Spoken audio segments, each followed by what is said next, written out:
Assalamualaikum warahmatullahi wabarakatuh. Selamat pagi, salam sejahtera bagi kita semua. Perkenalkan, nama saya Apoteker Farhan Espam Empam dengan nomor induk dosen nasional 0116018604. Dengan hormat pada kesempatan ini, saya menyampaikan pernyataan deskripsi diri untuk Tridharma Perguruan Tinggi, khususnya pada bidang pengajaran. Saya merupakan dosen tetap di Fakultas Farmasi dan Kesehatan, Institut Kesehatan Helvetia Medan. Sebagai seorang dosen, saya melakukan Tridharma Perguruan Tinggi, yaitu pengajaran, penelitian, dan pengabdian kepada masyarakat. Dalam bidang pengajaran, saya mengampu mata kuliah farmakologi molekuler dengan kode SF3631 pada semester 6. Untuk mata kuliah ini terdiri dari 16 capaian, di mana termasuk di dalamnya untuk ujian tengah semester dan ujian akhir semester. Kemudian sebelum melakukan proses perkuliahan, saya mempersiapkan dokumen-dokumen penting seperti rencana pembelajaran semester atau RPS, rencana pokok pembelajaran atau RPP, dan kontrak perkuliahan termasuk materi yang akan saya sampaikan. Adapun deskripsi mata kuliah farmakologi molekuler sebagai berikut. Mata kuliah ini membahas tentang mekanisme aksi kerja obat pada tingkat molekuler, termasuk interaksi obat, kemudian targetnya dengan molekul, kemudian reseptor dan enzim, dan jalur sinyal seluler yang lainnya. Materi ini memberikan pemahaman yang mendalam mengenai bagaimana obat mempengaruhi fungsi biologis pada tingkat sel dan molekul, serta dasar-dasar molekul dari efek terapeutik dan toksik suatu obat.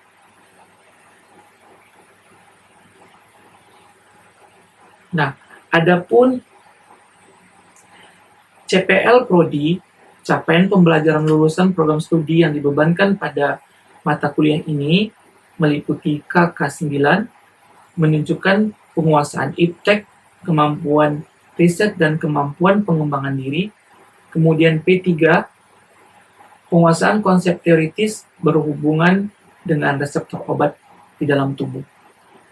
Kemudian terbagi menjadi CPMK, capaian pembelajaran mata kuliah yang meliputi yang pertama adalah mampu menjelaskan tentang farmakologi molekuler, kemudian mampu menjelaskan jenis-jenis reseptor yang terdapat di dalam tubuh, terutama terkait dengan reseptor obat, kemudian mampu menjelaskan hubungan antara obat dengan reseptor di dalam tubuh, kemudian mampu menjelaskan mekanisme obat yang bekerja pada reseptor ionotropik, kemudian mampu menjelaskan mekanisme kerja obat yang bekerja pada reseptor metabotropik, kemudian mampu menjelaskan mekanisme kerja obat yang bekerja pada reseptor enzim, kemudian mampu menjelaskan mekanisme kerja obat yang bekerja pada reseptor inti, kemudian mampu menjelaskan mekanisme aksi obat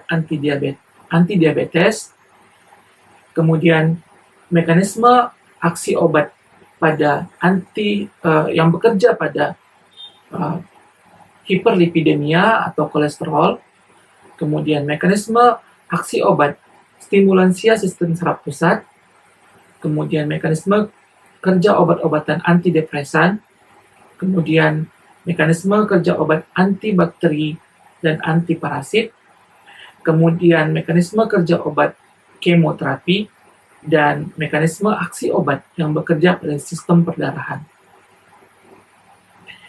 Nah, kemudian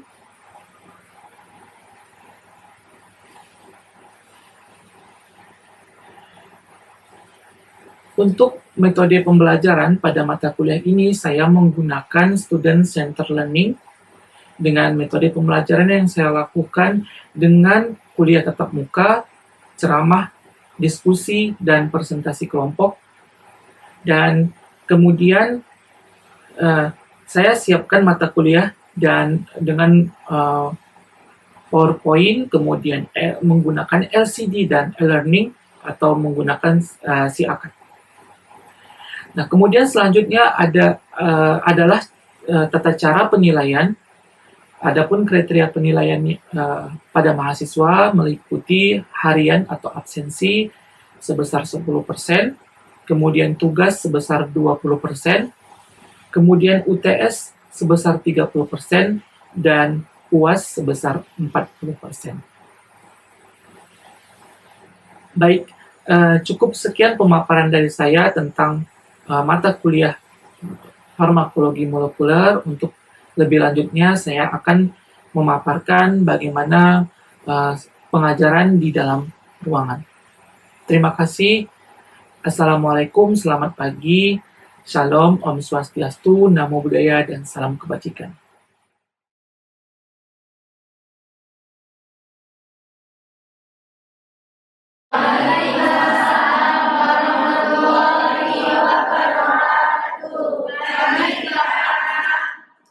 Oke, baik.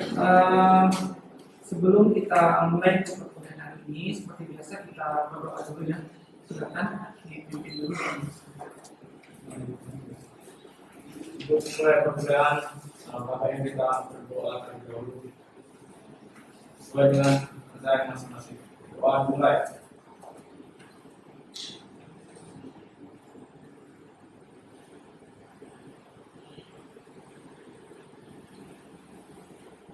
Berdoa selesai. Nah, baik, kita absensi dulu sebelum saya masuk ke materi kita hari ini ya.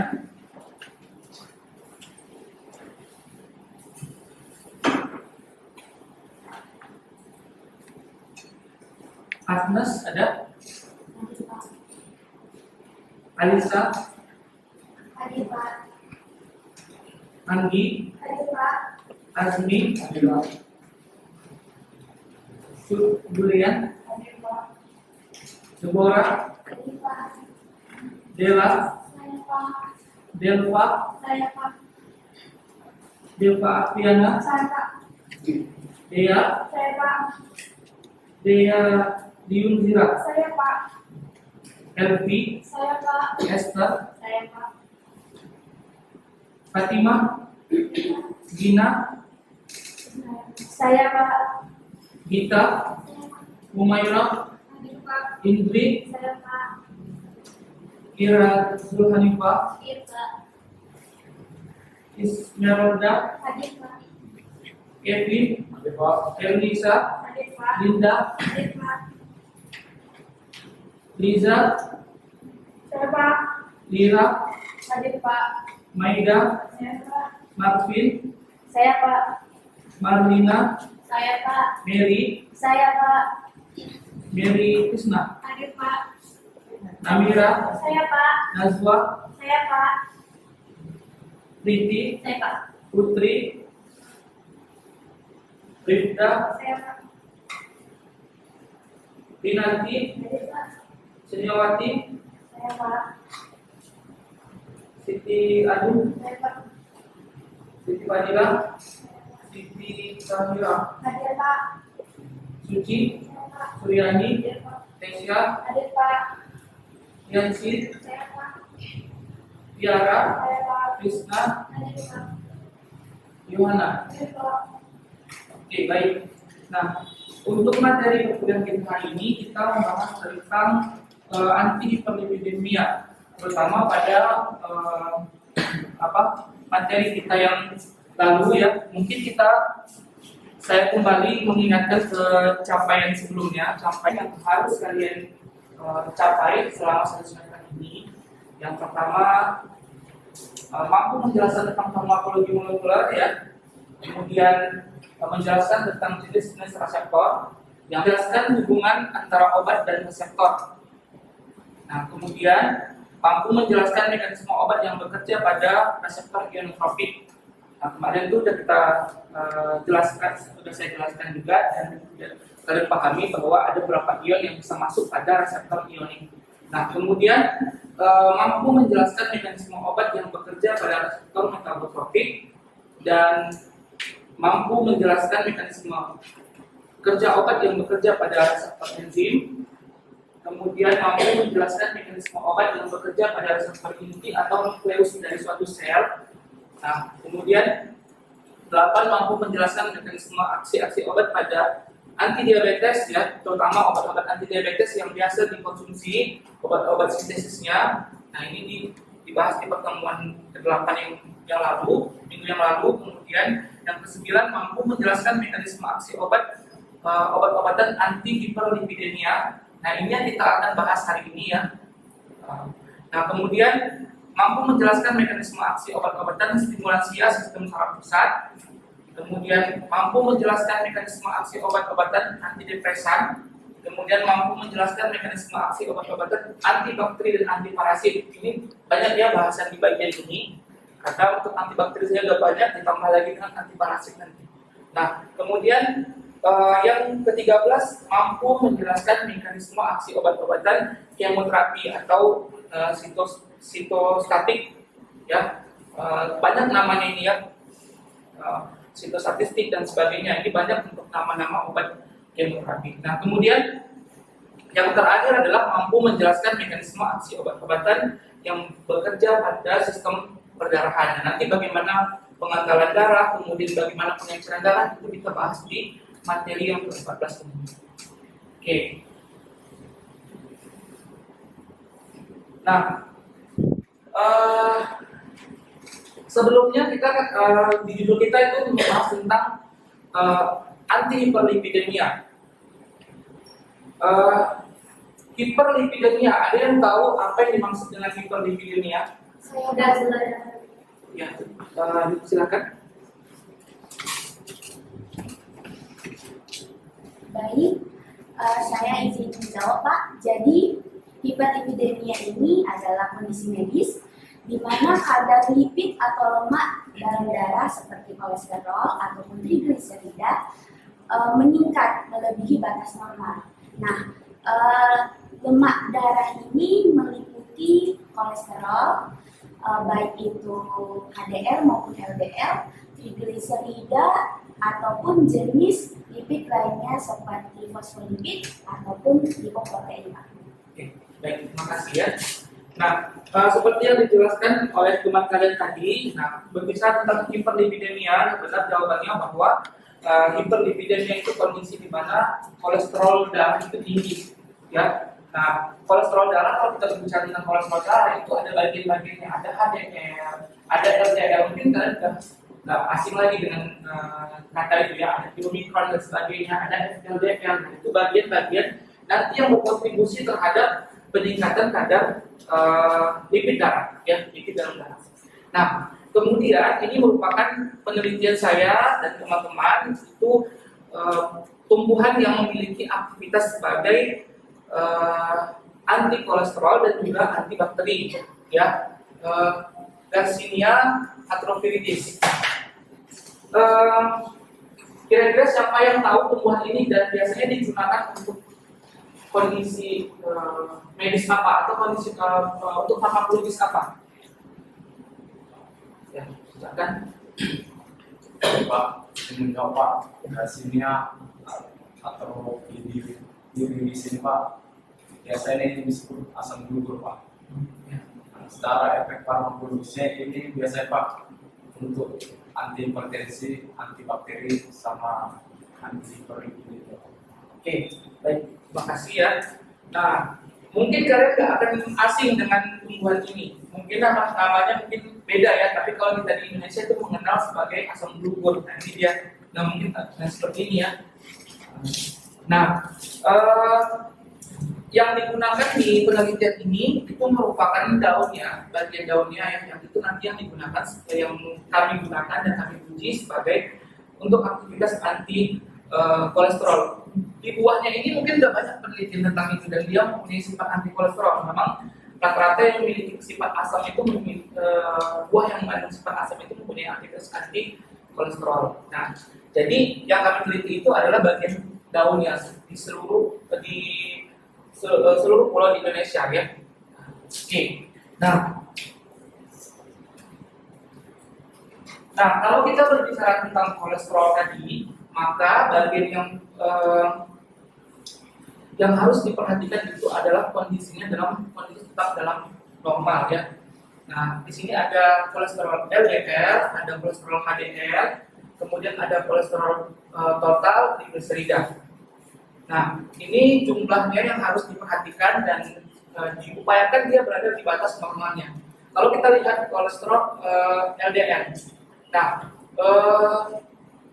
sebelum lebih lanjut, mungkin saya ingin bertanya, ada yang tahu tentang LDL dan HDL ini? Yang bisa menjelaskan? Ya, silakan. Yang pertama itu ada LDL atau yang dikenal sebagai low density lipoprotein. Fungsinya itu mengangkut lemak jahat ya dari. Oke, sebelum saya lanjut, mungkin dari kalian ada yang ingin bertanya dulu? Saya Pak, kenapa Pak kalau misalnya ada orang yang cari obat untuk kolesterol, kenapa kita nggak langsung kasih atorvastatin aja? Karena Bapak bilang tadi kan lebih bagus kerjanya dibandingkan simvastatin. Tapi Bapak bilang tadi kita nggak boleh langsung ngasih atorvastatin, kita harus ngasihnya simvastatin dulu. Oke. Nah, jadi pertanyaannya itu, kenapa kalau kita udah tahu misalnya atorvastatin ini paling kuat gitu ya, kenapa nggak ngasih atorvastatin aja langsung gitu ya? Nah, sebenarnya di dalam farmasi itu kan ada drug of choice, pilihan utama dalam suatu kondisi medis, misalnya demam pilihan utamanya paracetamol. Ya, kalau kondisinya hiperkolesterol tadi atau hiperlipidemia, pilihan utamanya itu adalah simvastatin. Dan kita boleh memberikan atorvastatin ini dengan syarat kalau diberikan simvastatin tadi tidak bisa normal. Jadi kalau misalnya masih normal menggunakan simvastatin, yang simvastatin duluan, karena itu drug of choice-nya. Ya, drug of choice. Jadi setiap obat penyakit itu ada drug of choice-nya. Ini pilihan utamanya. Kasih dulu ini, baru yang ini. Ya, di dalam di farmasi itu ada seperti itu. Apalagi nanti kalau kalian sudah lanjut ke apoteker, itu akan dibahas lagi. Setiap obat itu ada, setiap penyakit itu ada drug of choice-nya. Ya, ada pilihan utamanya. Nah, misalnya diabetes, apa pilihan utamanya? Itu ada drug of choice-nya. Nah, pada kondisi kolesterol, pilihan utamanya itu adalah simvastatin tadi yang pertama diberikan. Ya, kalau dia tidak bisa menormalkan lagi, maka balik silakan cari atorvastatin saja, rosuvastatin saja, simvastatin. Makanya kalau orang sudah kondisi kolesterol, kita harus rutin cek kolesterol darahnya. Ya, misalnya ini mengkonsumsi simvastatin dia malam atau pagi. Biasanya orang mengkonsumsi obat-obat anti kolesterol itu pagi atau malam. Pagi atau malam juga boleh, nggak ada yang siang. Kenapa kira-kira? Ada yang tahu nggak? Bagaimana? Karena apa? Ini sebenarnya terkait dengan irama sirkadian tubuh kita. Pembentukan kolesterol itu paling banyak itu pada malam hari menjelang pagi hari. Makanya malam hari konsumsi obat anti kolesterol supaya nggak melonjak kolesterolnya pagi hari. Makanya orang yang serangan stroke itu paling banyak malam hari atau pagi hari.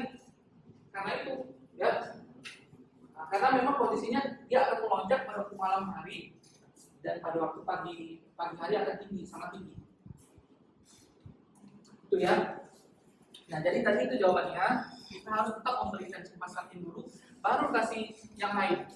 Karena itu drug of choice-nya dan kita belum tahu apakah dia efektif dengan simvastatin.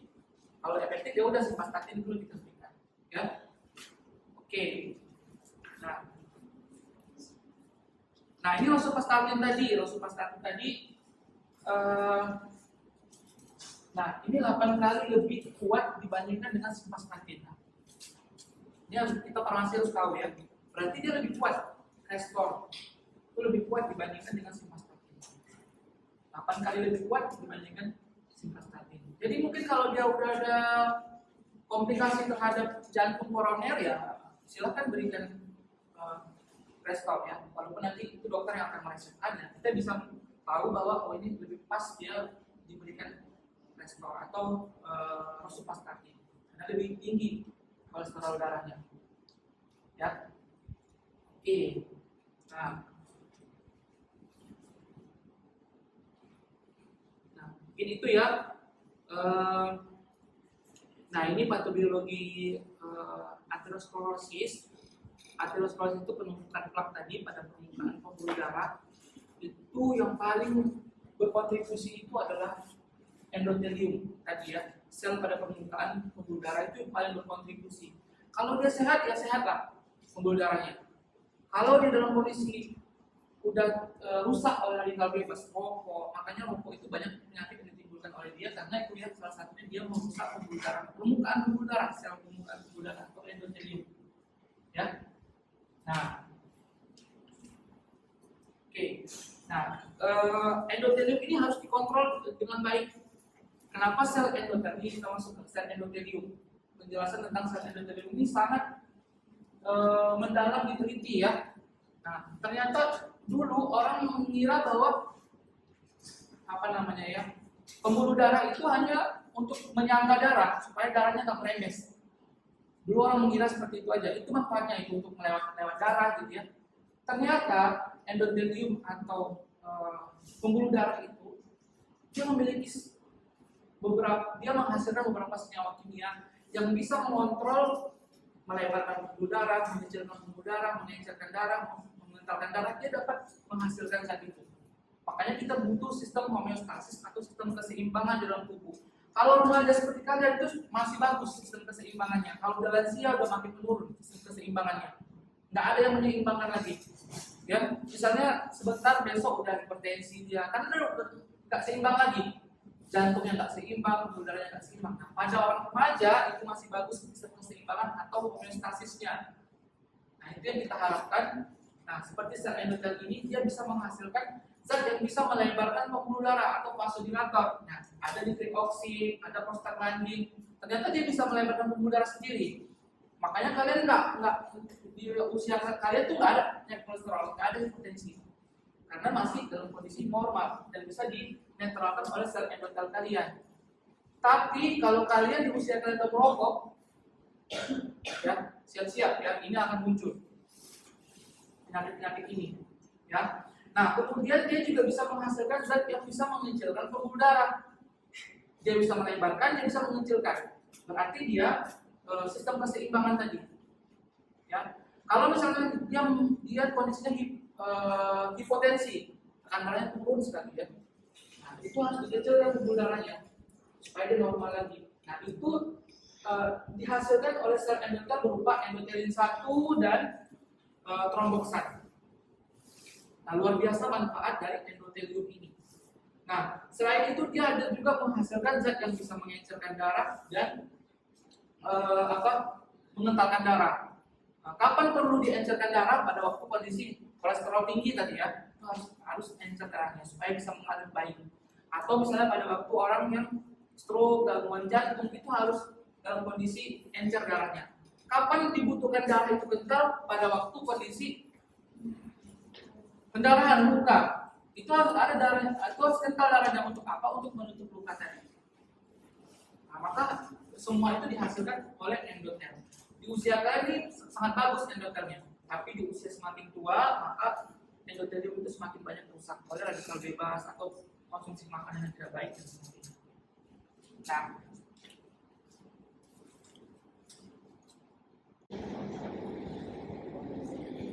Nah, dengan demikian mungkin kuliah kita ini berakhir ya. Kita akan lanjutkan lagi minggu depan ya. Selamat pagi, assalamualaikum warahmatullahi wabarakatuh. Waalaikumsalam.